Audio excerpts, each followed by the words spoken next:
both in supplies and in labor. Wakulima kutoka maeneo ya mbali yanayopata mvua kidogo wametakiwa kupanda mazao yanayostahimili ukame ili kuhakikisha usalama wa chakula kutokana na athari za mabadiliko ya tabia nchi. Akizungumza katika eneo la Kiang'ombe mpakani mwa kaunti za Meru na Tharaka Nithi ambalo hupata mvua kidogo wakati wa maonyesho ya kilimo cha mazao asili kwa wakulima wa Meru na Tharaka Nithi, Martin Mwenda Mariuki, mkurugenzi wa taasisi ya utamaduni wa teknolojia, shirika lisilo la kiserikali, alisema kuwa kuna umuhimu wa wakulima katika maeneo yenye mvua kidogo kupanda mazao yanayostahimili ukame. Mwenda alisema kuwa kupitia mazao yanayostahimili ukame, wakulima wataweza kujitegemea na familia zao.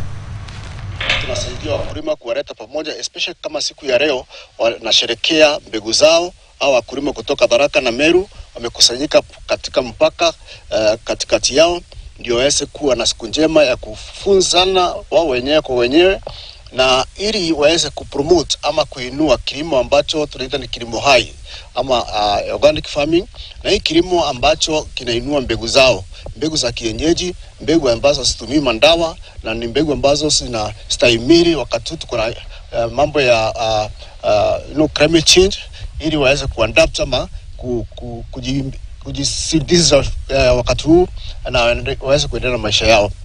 Tukaungana, tukasaidiana kutafuta mbegu ya kiasili, tukaanza kupanda. Wakati huu tulifanya hiyo research, kwetu mbegu hatukosangi mbegu za kula, kwa sababu hiyo mbegu ni mbegu ya kuvumilia njua, ni mbegu ya kuvumilia kukiwa na mvua ndogo. Hiyo ndio sababu tumeona tuanze kurudisha hiyo mbegu ya kiasili.